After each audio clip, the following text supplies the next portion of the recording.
ہم ان کے بھی خالق ہیں، لیکن ہمیں کیسے عرض کروں میرے عزیز؟ مشکل کہاں پر آتی ہے؟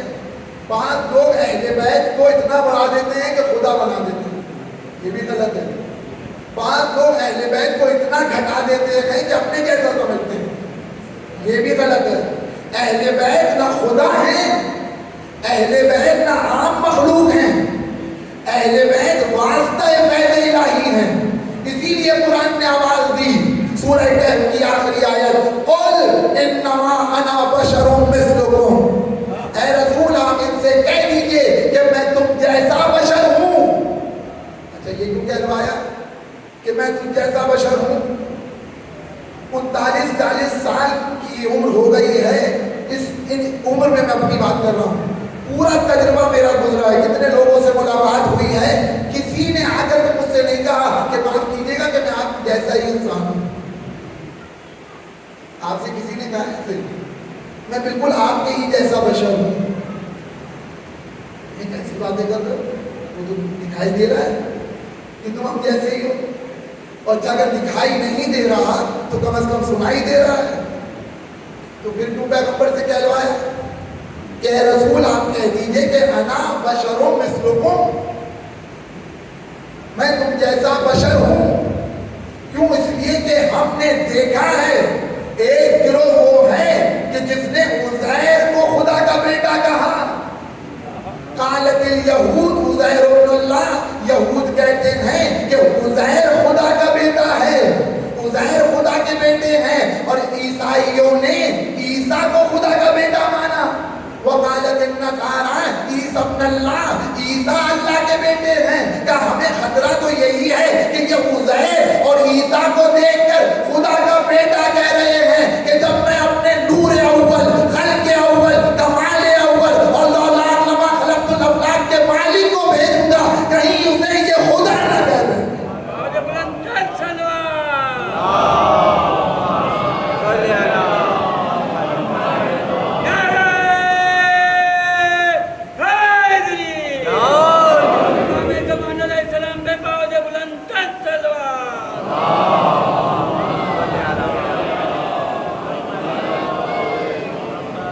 خطرے سے بچنے کے لیے کہ ہم اپنے پیغمبر سے خود کہلوائیں گے یا رسول اللہ کہہ دیجئے کہ میں تمہارے ہی جیسا ایک بشر ہوں، تو اس وقت کے لوگوں کی توحید بچ گئی۔ توجہ کیجئے گا، اس وقت کے لوگوں کی توحید بچ گئی۔ کیسے بچ گئی؟ پیغمبر کو کسی نے خدا کا نہ بیٹا کہا، نہ ماموں کہا، نہ چچا کہا، نہ خالو کہا، نہ حتیٰ خدا کہا۔ توحید تو بچ گئی، لیکن چند احمق ایسے تھے کہ جو واقعات پیغمبر کو اپنا جیسا سمجھ بیٹھے۔ کیا ہم جیسے ہی تو ہیں؟ بل فرق ہم میں اور پیغمبر میں کوئی فرق نہیں ہے۔ ہماری طرح کھاتے پیتے ہیں، جیسے ہم کھاتے پیتے ہیں یہ بھی کھاتے پیتے ہیں، جیسے ہمارے بیوی بچے ہیں ان کے بھی بیوی بچے ہیں، جیسے ہم زندگی گزارتے ہیں ویسے یہ بھی زندگی گزارتے ہیں، کوئی فرق نہیں ہے ہم میں اور ان میں۔ اچھا بالکل فرق نہیں ہے، تو پھر آپ میں اور جانور میں بھی کوئی فرق نہیں ہے؟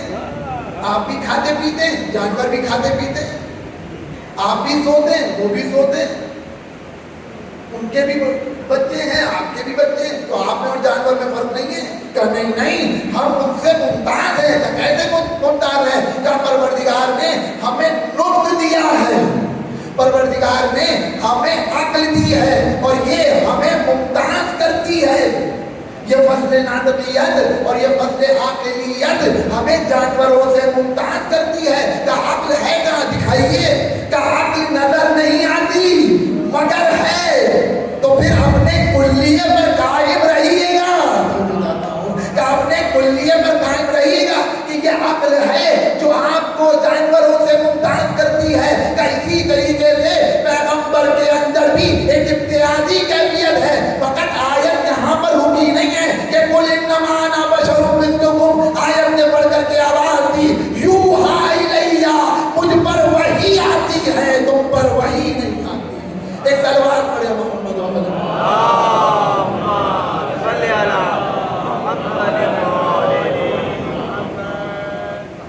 لہذا ہم تم جیسے ہیں، اس کا مطلب یہ ہے کہ ہم تم سے رابطے میں ہیں، یوحا الیہ، اس کا مطلب یہ نہیں ہے کہ ہم خدا ہیں، بلکہ ہم خدا سے بھی رابطے میں ہیں۔ پروردگار نے ہمیں واسطہ بنایا ہے تاکہ ہم پیغام کو لیں اور تمہیں پہنچائیں کہ تم سے خدا کیا چاہتا ہے۔ لیکن لوگوں نے دھوکہ کھایا اور گمان کیا کہ پیغمبر ہم جیسے، لیکن پیغمبر نے کہا کہ کہیں یہ گمان یقین میں نہ بدل جائے۔ تو کیا کیا پیغمبر نے؟ ابھی تو گمان ہے، شک ہے کہ شاید پیغمبر ہم جیسے ہیں، کہیں یقین میں تبدیل نہ ہو جائے۔ تو پیغمبر نے کیا کیا؟ پیغمبر نے صیغہ اخوت قائم کیا، ایک کو دوسرے کا بھائی بنایا، لیکن کسی کو اپنا بھائی نہیں بنایا کہ کہیں ان کا گمان یقین میں نہ بدل جائے کہ واقعی پیغمبر ہم جیسے ہیں۔ اس کو اپنا بھائی بنایا کہ جو واقعی پیغمبر جیسا تھا۔ ایک سلوات پڑھے محمد اور محمد۔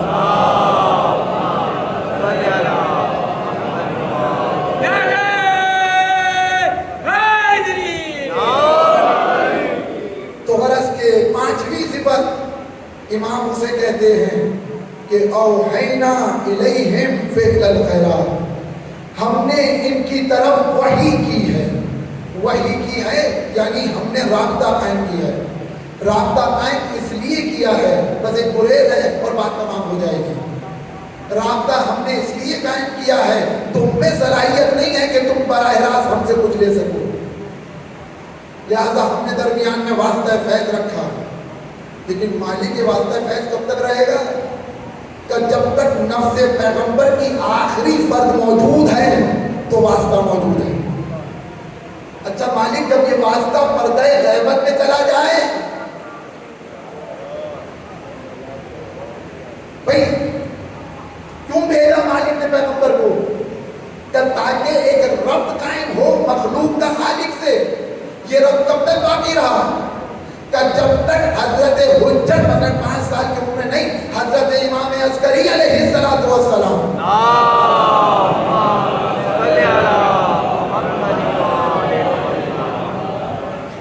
ظاہر ہیں تو یہ رابطہ قائم ہے، وہی کا سلسلہ قائم ہے۔ لیکن جب وہ غیبت میں چلے گئے تو نفس غرض لازم آیا کہ نہیں آیا؟ اب کون ہے کہ جو براہ راست مالک سے رابطہ برقرار کرے؟ کہ جو براہ راست مالک سے رابطہ برقرار کر رہا تھا وہ تو غیبت میں ہے۔ کہ نہیں ہم غیبت میں ہیں لیکن مالک سے ہمارا رابطہ ٹوٹا نہیں ہے۔ اب ہم تمہارے درمیان ایسے علماء چھوڑ رہے ہیں کہ جن کا رابطہ ہم سے ہے۔ ایک سلوات پڑھے محمد اور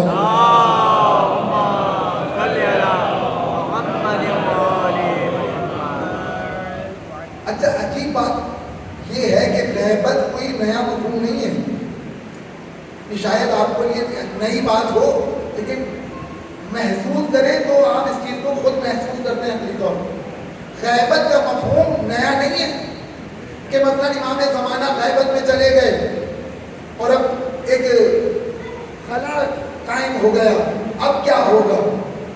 نہیں میرے عزیز، خود جب مولائے کائنات کوفے میں حکومت کر رہے ہیں تو مدینے والوں کے لیے غائب ہے کہ نہیں ہے؟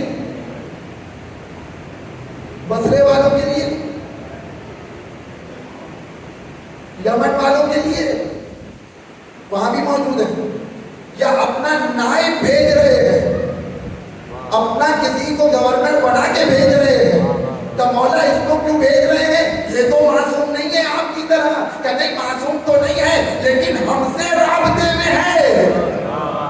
دیکھ رہے ہیں آپ، غیبت کا مفہوم ظہور میں بھی موجود ہے کہ جہاں امام موجود ہیں وہاں بھی غیبت کا تصور ہے۔ امام اپنا نمائندہ بنا کر کے بھیج رہے ہیں۔ امام صادق علیہ السلام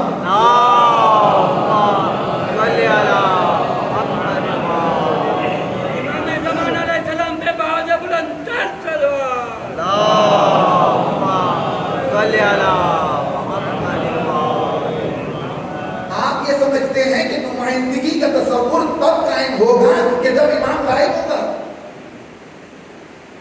علل اطلاق غائب ہوگا؟ کہ نہیں، مولائے کائنات کوفے میں حاضر ہیں لیکن بسرے والوں کے لیے غائب ہے تو اپنا نمائندہ بنا کر کے بھیجا. لیکن میرے عزیزوں ضروری نہیں ہے کہ کہیں امام غائب ہو تو نمائندہ ہو. نہیں، امام صادق مدینے میں حاضر ہیں اور مدینے میں ہی زرارہ سے کہہ رہے ہیں کہ اس سے تم مناظرہ کرو، اے زرارہ اس سے تم مناظرہ کرو. اور لوگوں سے کہہ رہے ہیں اگر اس نے زرارہ کو مات دے دی یعنی مجھے مات دے دی. یعنی نمائندگی کا تصور اس لیے نہیں ہے کہ جب امام غائب ہو تو ان کا کوئی نمائندہ آئے. امام موجود ہیں تب بھی امام کے نمائندے موجود ہیں. ایک صلوات پڑھے محمد.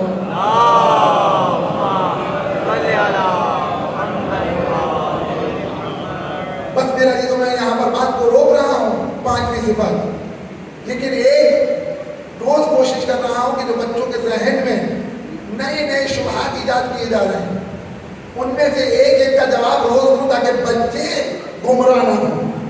پہلے دن میں نے بیان کیا تھا کہ امام 12 ہیں. دلیل کیا ہے وہ آپ کے سامنے بیان کی. دوسری چیز 14 معصومین کیوں کہتے ہیں یہ بات واضح ہو گئی. یہ 14 معصومین اس طرح سے معصوم ہیں کہ عصمت کبریٰ پر ہیں. اس کے معنی یہ نہیں ہے کہ انبیاء معصوم نہیں ہیں، انبیاء بھی معصوم ہیں، لیکن جس عصمت پر 14 ہیں اس میں 15واں نہیں ہے. اب اسی طریقے سے ایک شبہ بہت زیادہ رائج کیا جا رہا ہے. ابھی تک ہم بیان کر رہے تھے کہ نبوت سے افضل ہے رسالت، رسالت سے افضل ہے امامت، اور امامت سے افضل کوئی عہدہ نہیں ہے. اور یہی امامت جو پیغمبر کے پاس ہے وہی منتقل ہوئی ہے کس میں؟ اہل بیت میں، 12 اماموں میں. یہاں تک بات واضح ہے. تو پھر جب آپ امام خمینی کہتے ہیں تو یہ کون سی امامت ہے؟ شبہ ایجاد کیا جا رہا ہے کہ نہیں کیا جا رہا؟ اچھا امام خمینی کہنا غلط ہے؟ کوئی ہے کہ جو کہے کہ امام خمینی کہنا غلط ہے؟ نہ کوئی کہہ رہا ہے کہ غلط ہے، نہ کوئی کہہ رہا ہے. ایک بلوان بڑے محمد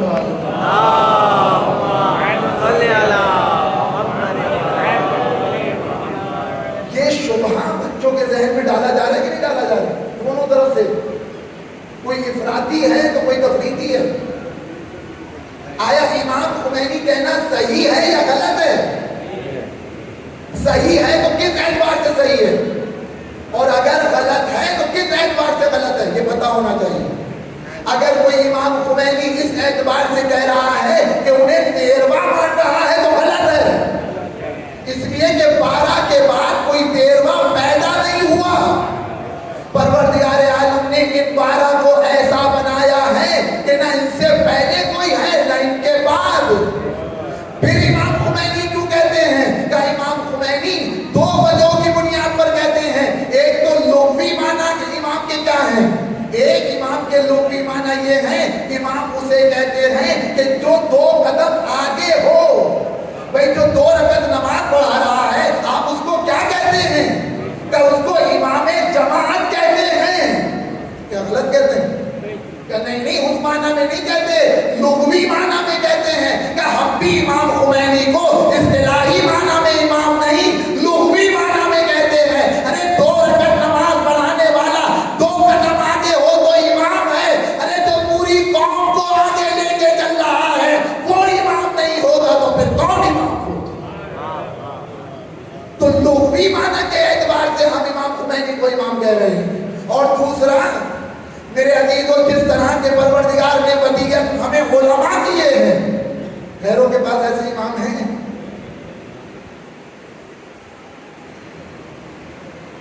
ہم نے امام خمینی کو 12 کے مترادف جان کر امام نہیں کہا ہے بلکہ 4 کے متقابل جان کے امام کہا ہے. جب ویسے امام ہو سکتے ہیں تو یہ بے طریقے اور آئے امام. ایک صلوات پڑھے محمد وآلہ.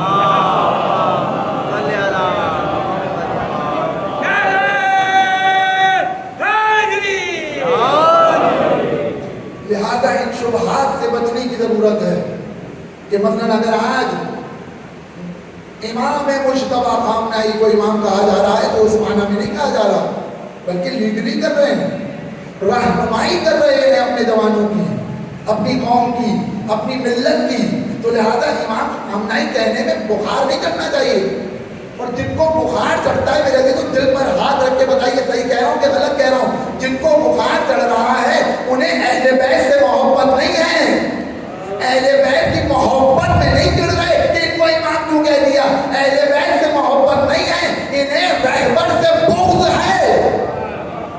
بھائی جس طریقے سے جو صحابہ کا رٹا لگا کر اور صحابہ کے بارے میں کہتے ہیں کہ مثلا صحابہ کو یہ نہ کہو، صحابہ کو وہ نہ کہو، انہیں صحابہ سے محبت نہیں ہے، اہل بیت سے بغض ہے۔ ایک صلوات پڑھے محمد والے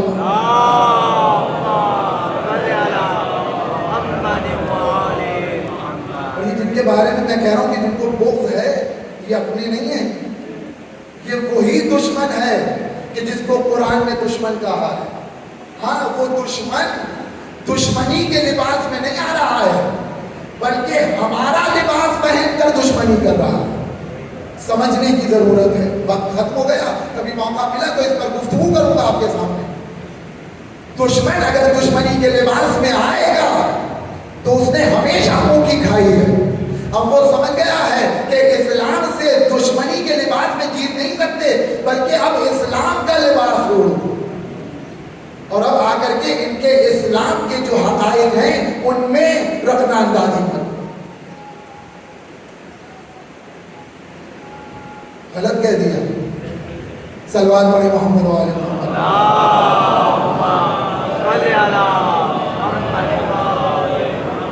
تو یہ امام کی 5ویں صفت ہے کہ اوحینا الیہم فعل الخیرات، ہم نے ان کی طرف وحی کی۔ وحی یعنی رابطہ قائم کیا۔ رابطہ کیوں قائم کیا؟ تاکہ یہ زینہ بنے، تاکہ یہ ربط بنے، تاکہ یہ وسیلہ بنے۔ یہ ساری لفظیں ہیں جو میں عرض کر رہا ہوں قرآن کی آیات کی روشنی میں عرض کر رہا ہوں، تاکہ یہ وسیلہ بنے کس کے درمیان کا؟ مخلوق اور خالق کے درمیان، تاکہ مخلوق کو باکمال بنا سکے۔ یہ عالم ملکوت کے رہنے والے تھے، مالک نے ان کو عالم ملک میں اتارا۔ کیوں اتارا؟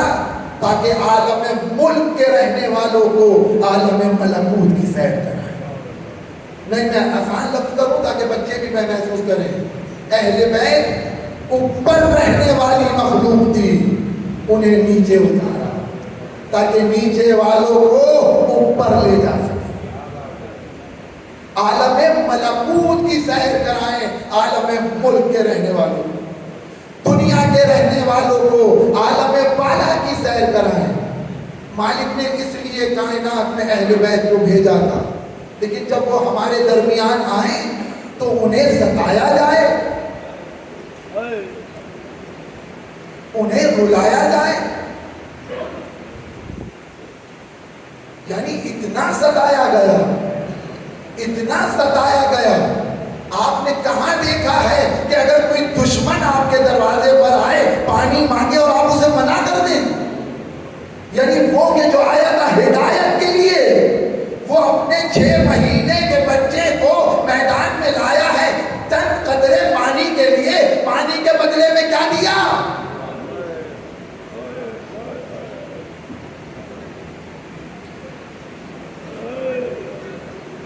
دیکھ رہے ہیں امت نے اپنے آپ کو کتنی پستی میں اتار دیا ہے۔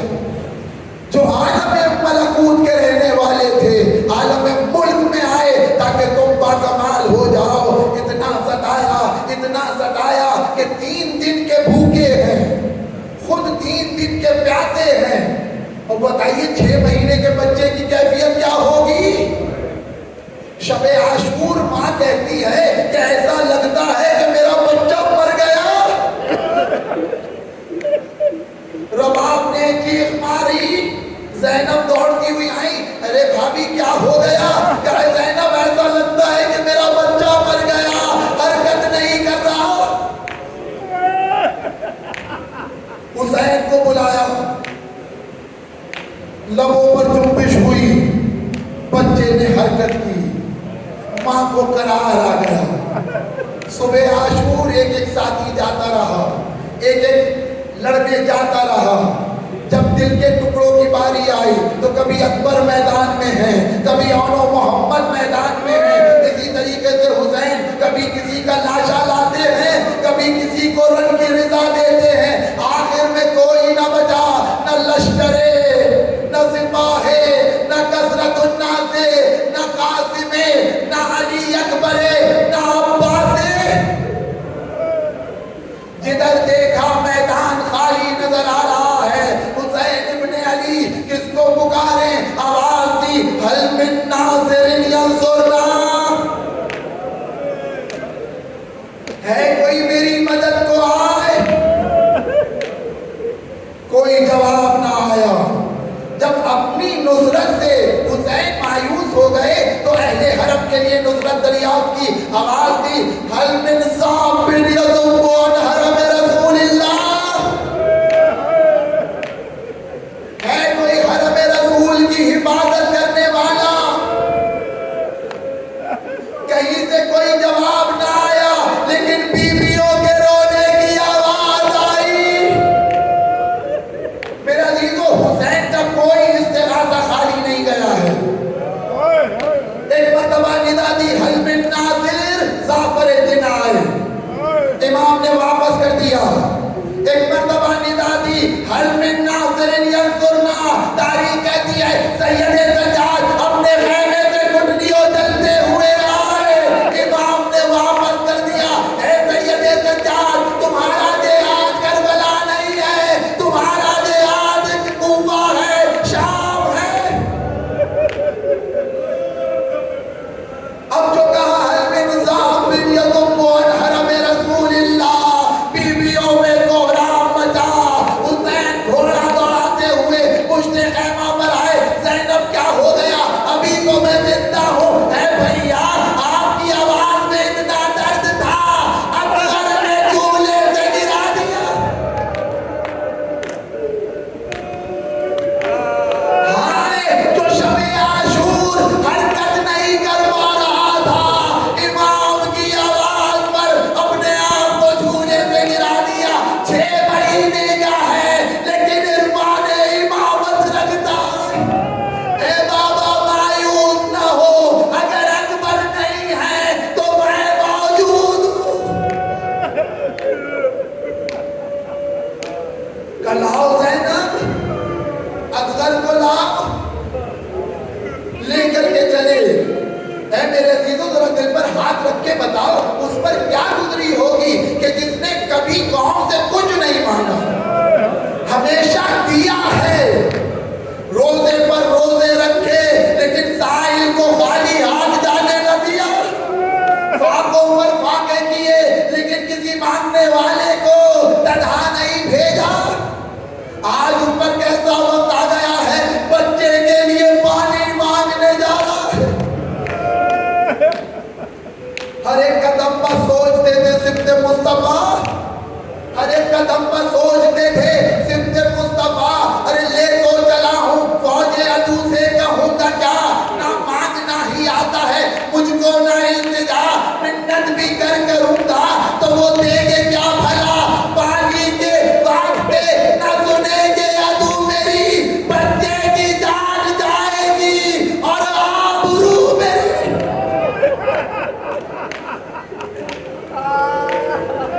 آغوش میں لیا،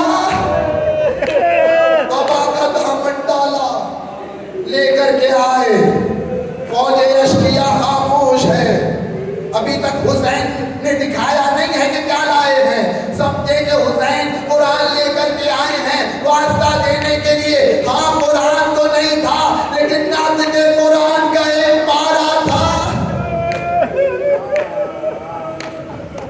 ابا کا دامن ہٹایا، آواز دی، یا قوم ان لم ترحمونی، تم مجھ پر رحم نہیں کرتے، فرحموا ھذا الطفل، ارے اس بچے پر رحم کرو۔ اما ترون کیف یتلذذ عطشا، ارے کیا تم نہیں دیکھتے بچہ پیاس کے مارے کیسے تلذی کر رہا ہے۔ آپ کو معلوم ہے عربی میں اور عربی لغت میں تلذی کسے کہتے ہیں؟ علماء لغت نے بیان کیا ہے۔ اے میری ماؤں بہنوں، خدا تمہاری گودیوں کو سلامت رکھے۔ علماء فرماتے ہیں کہ مچھلی کی جب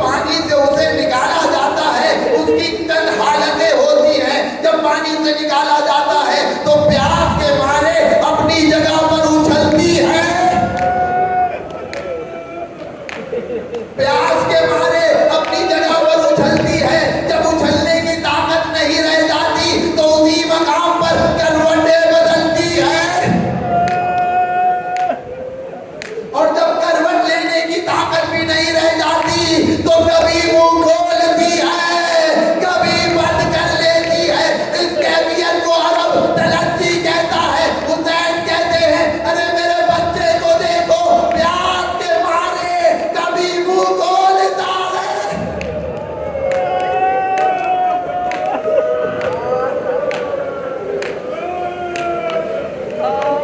فوج اشقیاء میں کوہرام مچا، عمر سعد پریشان ہوا، آواز دی اینا اینا حرملا ابن کلام الحسین، اے حرملا کہاں ہے؟ حسین کے کلام کو منقطع کر حرملا صفوں کو چیرتا ہوا آگے آیا، پتہ نہیں تو نہیں پڑا، جانا مجلس تمام ہو گئی۔ اس